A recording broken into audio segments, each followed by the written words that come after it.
afternoon again, everyone. I'm Lisa Silverman. I'm URAC's Client Education Specialist, and I'm here today to facilitate our webinar. Today, we're going to talk about pharmacy in a changing world. We know the COVID pandemic has changed a lot of what we see in the pharmacy world, and we're here to show you how URAC is responding to those changes. Please, in the chat box, introduce yourself. Tell us who you are. You see our team members doing it, but we want all of you to tell us who you are, what organization you're with. We're going to find out if you're accredited in just a minute when we get into that. So here's what we're going to cover today. We're going to start off this part that we're in right now, welcome and introductions. Then Heather's going to tell you a little bit about URAC. Most of you are pretty familiar with URAC, so we don't need to do a whole lot of that, but we'll go into it just as a refresher. We'll talk about specialty pharmacy revisions. Jen's going to cover that and our new pharmacy services accreditation. And then from there, Heather's going to close us out talking about measures and measures reporting. You can see I've got our presenters on our screen here. We've got Heather and Jen. They are both great URAC team members. They are our pharmacy gurus. So we're excited to have them here. And it's really fun to see some people. I'm looking in the chat box and I see a bunch of people that I know. So it's always wonderful to see some of our current clients in here. So welcome. And if you haven't introduced yourself in the chat box, please feel free to do so. Thank you. And thank you all so much for joining us today and for filling out the poll so we know a little bit more about who we're talking to today. We are excited to share about what we learned at Asembia and also what we presented when we were at the meeting. There will be time for questions at the end, as Lisa shared. And if this is anything like when we presented this similar content at Asembia, we look forward to having a lot of meaningful follow-up Q&A. We know we certainly did following the presentation at the meeting. As Lisa introduced, this presentation is titled Pharmacy Accreditation in a Changing World. And we all know that the world has pretty much been turned upside down over the last 2 years. The way we work is different. The way we interact is different. The pandemic has changed how healthcare is provided. And URAC had to adapt how we accredit during the pandemic since we couldn't travel. Also, the nature of accreditation standards is that they're revised periodically to reflect current best practices. So today we're going to talk about where we see the industry heading and how URAC accreditation is meeting the needs of that industry, of our industry. But before we dive into the meat of that, a little bit of level setting just to make sure everyone here knows where we're coming from. URAC is a nonprofit, independent accreditor founded in 1990, and we validate quality throughout the healthcare landscape.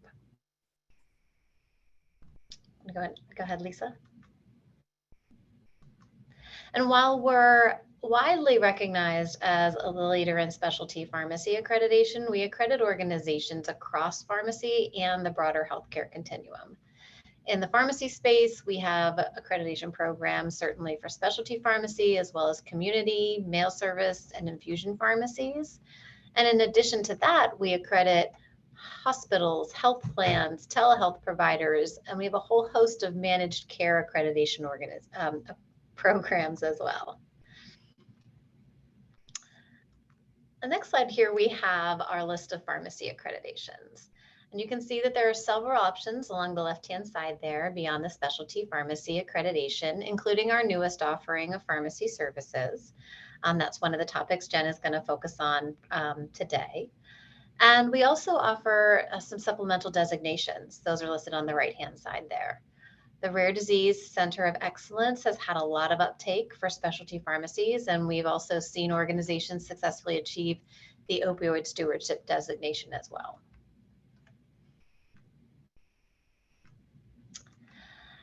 We mentioned earlier that URAC adapts our program standards to meet the industry. Well, URAC as an organization is continuously growing to meet our client needs. Some things won't change. Our foundational principles remain the same. We always will take an educational approach to our accreditation reviews. We're an independent accreditor and we don't offer consulting services. Our reviewers are URAC employed clinicians. And our standards are developed by experts in the field. We're going to talk a little bit more about the standard development and revision process today too. But we have added some things. We've added some more affordability in our pricing options, specifically for very small pharmacies where affordability has been an issue. And we have more education available to our clients. If you're a client and you haven't checked out the Client Information Hub lately, please do so. There is a ton of information there about the review process. There are reviewer bios. And of course, there's education specific to standards requirements and new education being added pretty frequently. And at the top here, we're continuing to grow. We are continuing to streamline our standards and shorten our review times. We are creating partnerships with key industry players, and we're creating new programs.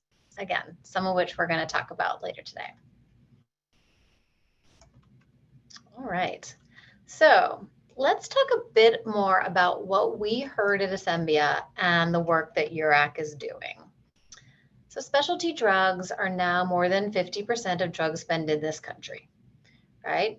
This percentage has been growing steadily over the past decade, and we finally met or exceeded that 50% mark.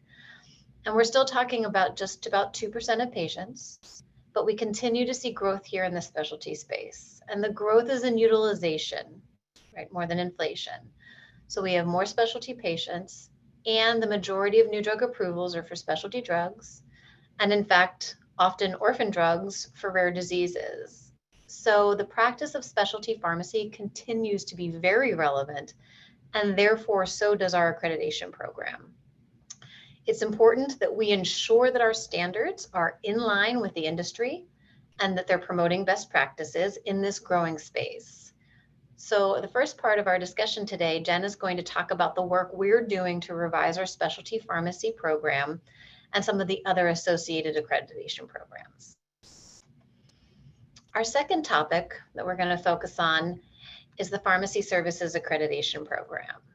At Asembia, there was continued discussion about the role of a pharmacist as a provider. This is not a new conversation by any means, but COVID did provide opportunities for pharmacists to grow their practice and provide services in a way that had not been done before. As we know, pharmacists were the primary administrators and are the primary administrators of the COVID vaccine and our continued boosters. As the first line healthcare provider, COVID therapies are being prescribed and dispensed. New collaborative practice arrangements were developed. We know that pharmacy practices often offer more than dispensing. So our newly launched pharmacy services program is a way for pharmacies to be recognized for the services they provide above and beyond the traditional dispensing. So Jen's going to introduce this new modular program to you. And then I'm going to round out our discussion today, discussing URAC's pharmacy measures reporting. At the Asembia meeting, we also continued to hear about the importance of measuring performance.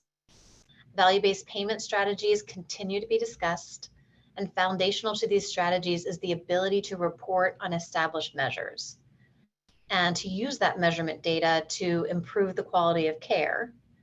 But the measures must be standardized and the data must be validated.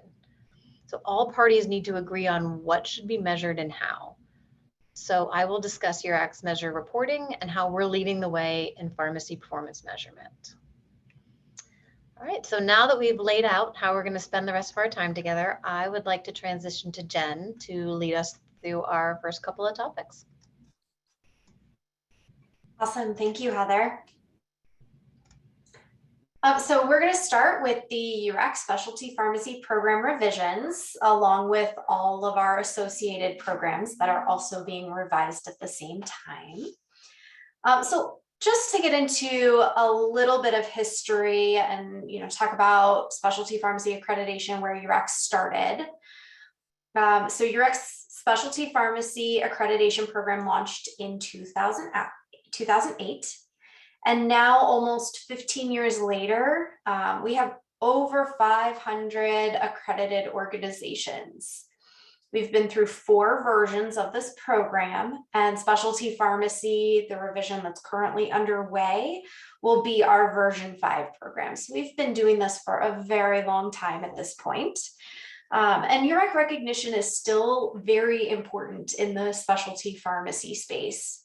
As hospitals and health systems continue to grow their specialty pharmacy programs, they are seeking accreditation to demonstrate their value. And manufacturers and payers continue to recognize the value of URAC and often require specialty pharmacy accreditation for network participation or limited distribution. So moving into what our program kind of looks like today, we wanted to call out our current structure and what we are looking at before we go into our version 5 revisions. So this program is split into 2 major groups. The first is the foundational focus areas, which are consistent across most of URAC's accreditation and certification programs. So these are the boxes in red, our risk management, our performance monitoring improvement. These are pretty basic functions and scopes of healthcare businesses and healthcare practices in general. The second group is what we call the program focus areas. And these are the focus areas that are very relevant to the program. So in specialty pharmacy, we have these 5 boxes that are in blue. Those are the focus areas that are under revision in 2022. So because the foundational focus areas cross most of our programs, these are not changeable within the specialty pharmacy revision or the associated program revisions. And we're focused on those boxes in blue and really trying to make sure that we are incorporating and revising in a way that really enhances the program through the program specific focus areas. So going back to our revisions 3 years ago, 3 years ago, we did a major revision. This is when we released Specialty Pharmacy 4.0. And we had some pretty key updates that we were looking to do at that time. So one, we really just wanted to streamline, clarify standard language, make sure that we were focusing on what the most important things were, and trying to eliminate some of that overlap, that duplication, trying to really make sure that we were bringing forward the true intent of the standards. We also worked on expanding temperature management during distribution and focused on some of the requirements around that. We enhanced clinical protocols to make sure that we were very specific to drug and disease state. And within that, incorporated goals of therapies into clinical assessments, initial assessments and reassessments. So as we move into the next revision process, we continue to think about those updates and wanting to make sure that we remain relevant. So this slide is really just a broad overview of what we are doing in 2022. We're kind of calling this the year of pharmacy revision. There's a whole bunch of programs that we're planning on revising through this process. So specialty pharmacy will become specialty pharmacy 5.0, and you can see that mail service, specialty pharmacy services, specialty physician practice dispensing are all included in that, and the next version of the program, the next version of those programs, including rare disease pharmacy center of excellence designation in that revision process as well. So diving into the more specifics of the revision process, specialty pharmacy is our main focus for this revision, and all other programs being revised are associated with the specialty pharmacy program, but have a narrower scope of practice compared to specialty. So meal service pharmacy is really focused on the distribution components and some of the operations that are incorporated into specialty. The specialty pharmacy services takes the opposite approach and really focuses on the patient management side of the specialty pharmacy. Specialty physician practice dispensing is all-encompassing, but with a different practice scope. So focusing on those medications that are distributed from a physician's office. And then the last program that is not on this slide that is going to be revised is Rare Disease Pharmacy Center of Excellence. That program doesn't incorporate any of the standards specifically from specialty pharmacy, but it still is very dependent on specialty pharmacy accreditation, and therefore is going to be included within this revision process to ensure that there's alignment, as well as development of the program along with the growth of the industry that we continue to see, as Heather mentioned. So going into the development process, we have some pretty broad steps here. There's a lot that goes into each of these steps. So as we move forward with this revision process, we try to incorporate people throughout the revision process at different points. Research and focus groups typically happen first. That's where we spend a lot of time really focusing on what is happening in the market, what's happening in the industry, where are we seeing growth, where are we seeing things that are no longer relevant practices, and trying to flesh some of that out. Moving into comment period, which will be coming up shortly within the first part of June. That is where we send out a first draft of standards to all of our clients, as well as some subject matter experts, to gain some insight as to reactions to a first draft, what they find valuable, areas where there may be, we need to refocus or misalignment with the industry, or, if there's best practices that we missed and we would like to incorporate. We take a lot of that information, go into advisory group discussions, which happen a couple weeks usually after comment period. And we spend some time really diving into the comments that we received and fleshing out some of those nuanced pieces that we can't really get through a basic comment period. After that, we do take it to our Pharmacy Advisory Council for discussion and approval. And with their approval, we take it to our board of directors. After that, it's all about getting our product out. So, preparing the product for market with a release date anticipated in Q4 of this year. Part of our restructuring plan here is, going through each of those focus areas and really making sure that we have the most recent and the most alignment with the industry. So Core 4, which is what was in the Specialty Pharmacy version 4.0 standards, or what is in the Specialty Pharmacy version 4.0 standards. Those will become the foundational focus areas of 2022. Again, these are things that are already standard and set across our programs, and they've already been established. Then going into pharmacy operations and product management, focusing on distribution management and temperature management as our two major areas within those focus areas, understanding that continues to be the most talked about and the most challenging aspects of these two focus areas. Also looking at what is overlapping with the Board of Pharmacy, what are some of the best practices, what are the things that are happening in the industry consistently that we can take advantage of, or that we're recognizing as no longer something that should be in the program because it's so standard of practice. In patient services and communications, very minor changes in this area. We've heard some discussions, some chatter here and there. We're not seeing or hearing anything that is a major change to this area. Again, this is all subject to change. So if something happens within the next few months where we hear about major things that need to change within these areas, we'll make those changes as necessary. And same with patient management. Jen, when I come on camera, it's because I want to interrupt you and ask you a question here.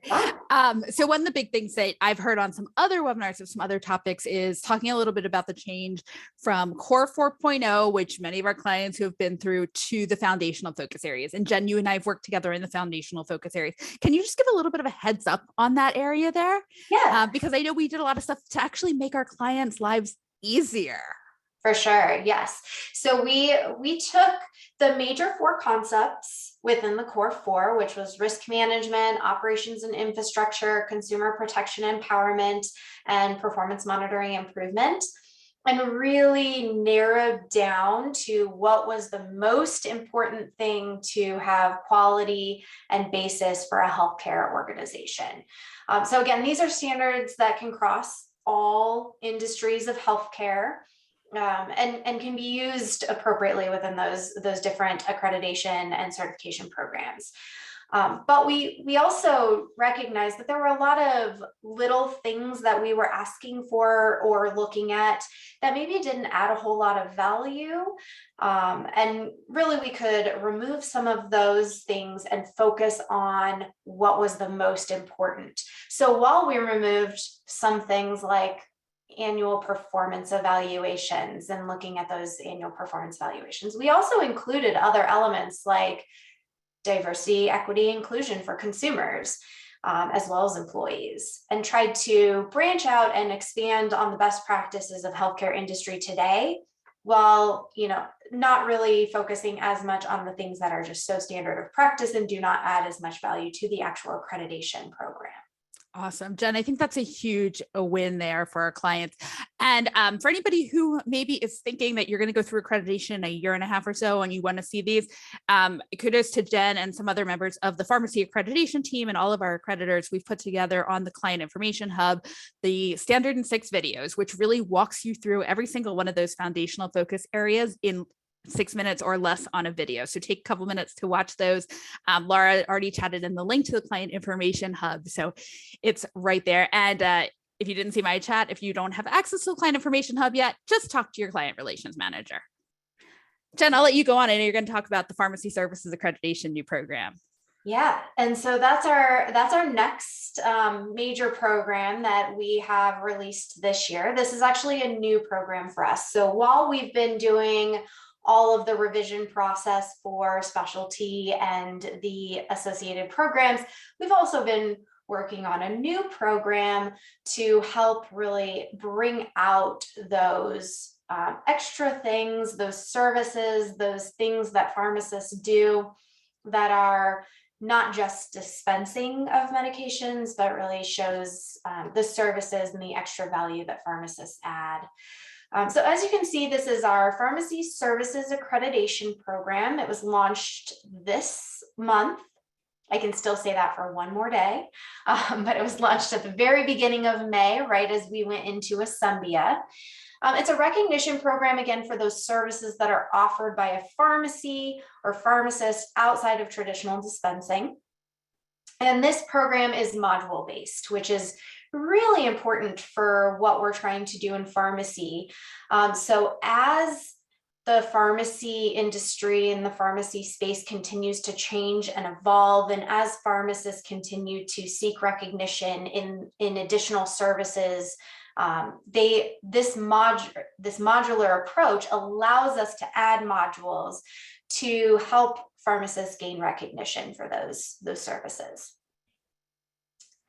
So I'm going to talk a little bit about our structure here. Again, because this is such a new concept for the pharmacy space, this is something that we thought about a lot, and we've worked really hard at to make sure that we can continue to remain flexible and we can continue to grow and expand with the pharmacy space. We started out with our foundational focus areas, same that we did with, or that we will with our pharmacy or specialty pharmacies and ancillary programs.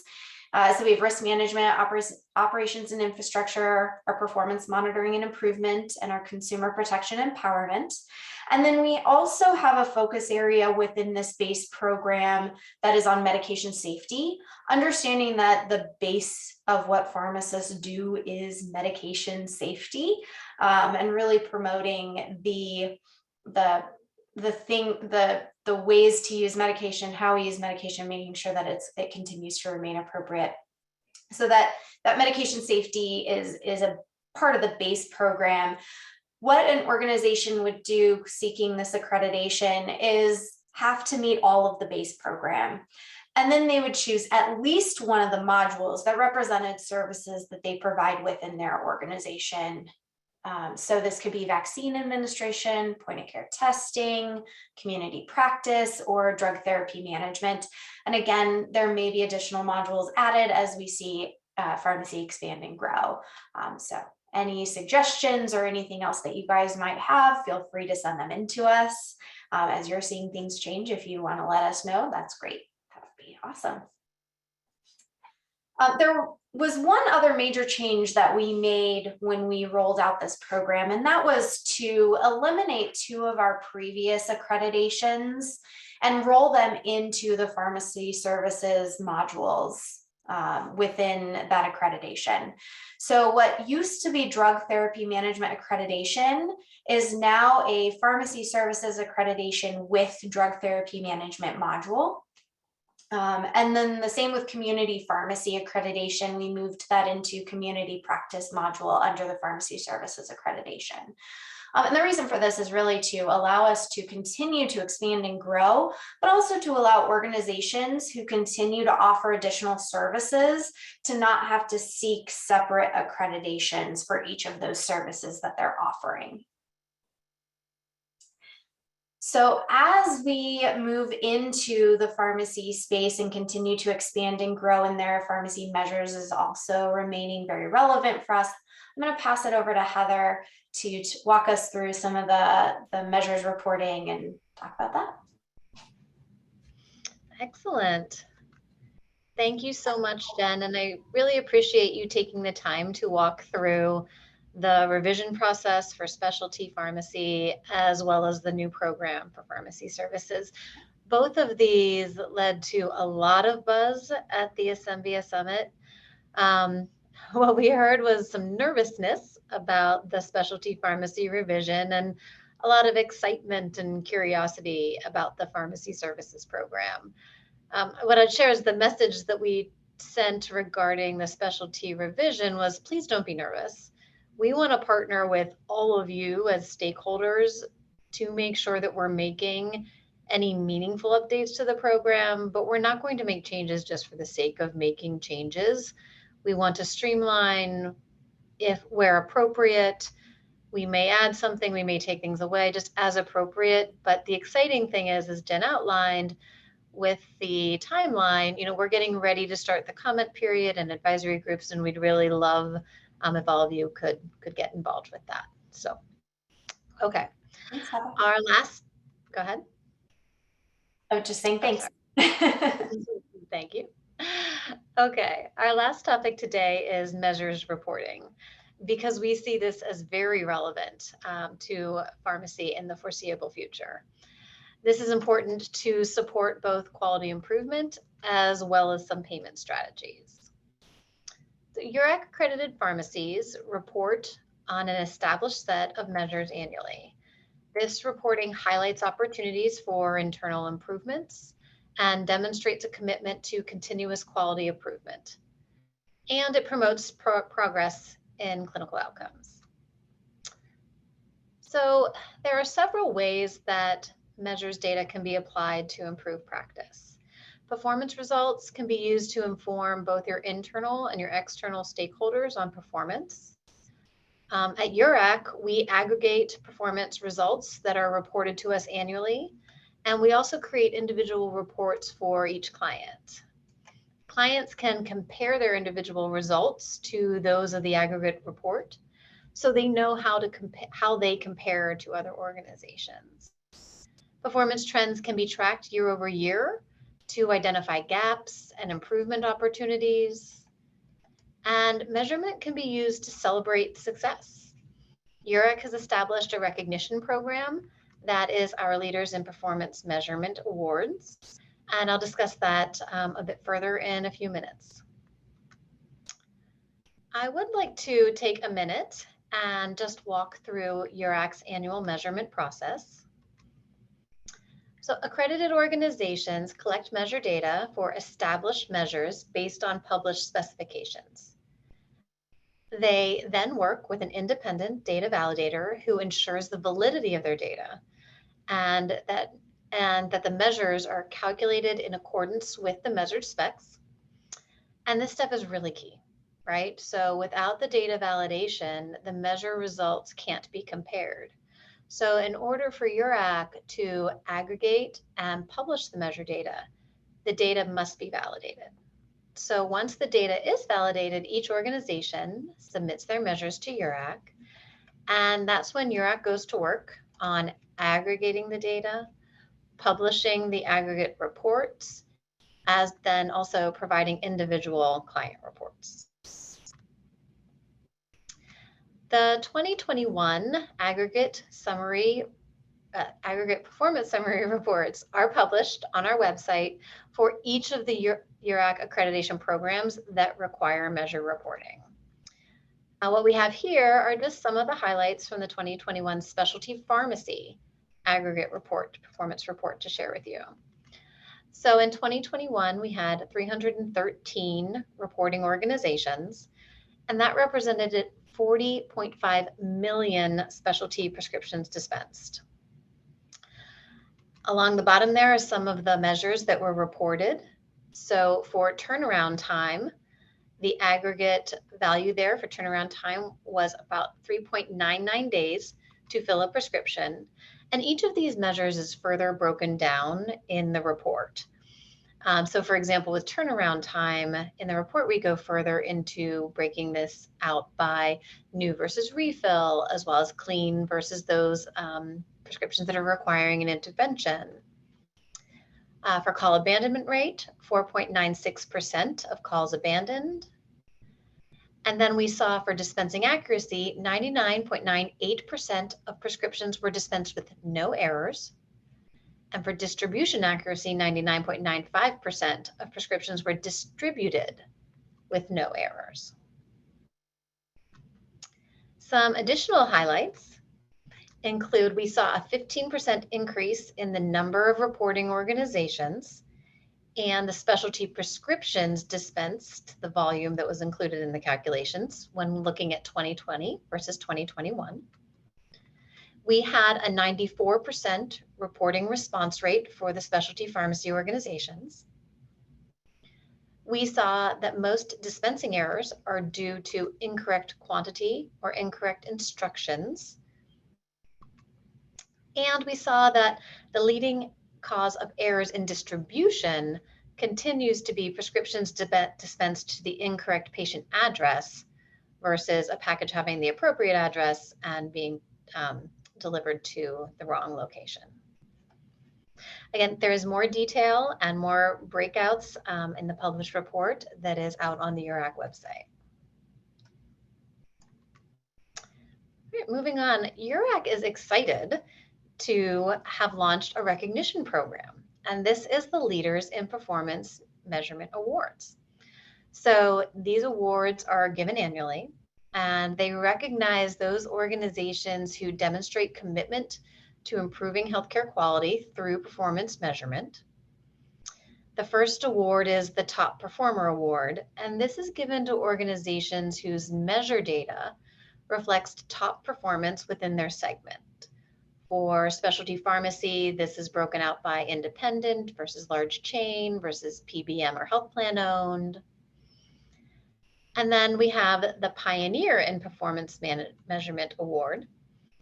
And this is for organizations, they're recognized if they've participated in activities that go beyond the mandatory reporting requirements. So for example, we have mandatory measures that are to be reported, and we also have exploratory measures. So if an organization submits exploratory measures, they may be eligible to win the Pioneer in Performance Measurement Award. We developed the Leaders in Performance Measurement Awards program really to highlight those URAC accredited organizations that are using performance measurement to improve the health and well-being of the populations they serve. So looking forward, measures are here to stay, and it is key that the measures are established and agreed upon, and that the data is validated to allow for the ability to aggregate, benchmark, and recognize high performers. And we need to keep an eye on industry drivers like regulations, research, payment strategies, because we need to understand how measures are being used and to make sure that URAC measures reporting continues to incorporate relevant measures that promote continuous quality improvement.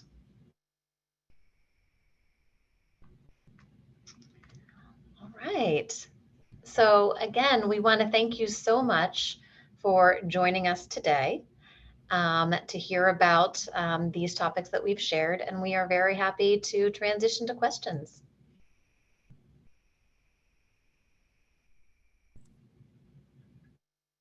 Heather and Jen, what are you most looking forward to about Specialty Pharmacy 5.0? What excites you as you're getting ready? I mean, you're in the throes of doing the work. What excites you, and what do you hope will excite our clients? Jen, you're on mute, but why don't you go first? Okay. So I'm really looking forward to just being able to continue to partner with everybody so that we can continue to make this program the best it can be. I tell everybody all the time that I just want our program to be the best program that it can be compared to everybody else, because we just continue to get better and better and better and offer better services and offer better things for our program or for our clients, which then ultimately lead to better care for our patients. Absolutely, and it gives us this opportunity for this important pulse check, right? It's been 3 years since we had a major revision, and that was a major revision. What did we get right? What did we maybe not get right that we now have an opportunity with the 3 years of experience to say, hey, this is what we heard, this is what we not heard. There were certain topics where we got a lot of feedback, particularly at this latest Asembia meeting, and distribution, management and testing was a big area. So we're really looking forward to taking that feedback that we got, getting more feedback as we go through the comment period and as we go through the advisory groups, to see what we can do to maybe streamline that standard and that set of standards, and yeah, just make sure that we hit the mark. Awesome. And I think, I love seeing that we're really adjusting. I mean, I don't think any of us understood the world we'd be sitting in 3 years ago. Right now, that we're all at home for the most part. We're still continuing to be at home, a lot of us. So I think, we can be really proud of the fact that we're responding, that we were even ahead of the curve with the cold chain management, because how many of us needed a vaccine that required that cold chain along the way? One thing I will recognize, though, is, yes, there are a lot of, corporate physicians that are still working from home. Our pharmacies that are accredited had to figure out how to be in the pharmacy and deliver for their patients. And our reviewers are on the road, and, not through the whole pandemic, right? But they're on the road now, and they're out there working on site with the pharmacy partners. So really want to recognize the pharmacies and how quickly they figured out how to work safely, as safely as they could, and our reviewers who get to continue working with them. Yeah, and I look forward to the long-term data on showing how few medications were missed and how the pharmacies really just supported ongoing healthcare, even where people may have missed in some other areas because they weren't so comfortable going into a physician's office, but how the pharmacies made sure that people could at least keep up with maintenance drugs and things they needed on a regular basis. So kudos to our pharmacies. I owe a special kudos to my local community pharmacy, who made sure that drive-through was working and that I could get my vaccines there as needed, and even continuing on flu shots, and that being part of regular season. So I don't see any questions in the chat box. I think we've given enough time here. Heather and Jen, thank you for the work you've put into this. I think, is there a way where our clients should look out for what's next to come and how they can be involved? Where's the best way to find that information? Yeah, so the next steps for pharmacy revision is any client should receive an email within the next, at the beginning of June, giving information on how to access comment period and how to be a part of the advisory groups. If you have any questions or concerns, feel free to reach out to me. My email is on there about revisions. And then also anybody who's interested in pharmacy services accreditation. I know Greg's on here, Jeff's on here. Feel free to reach out to any of your business development partners or client relations managers. Thank you so much, everyone who joined us today. Heather and Jen, thanks for your presentation. And this officially concludes our webinar.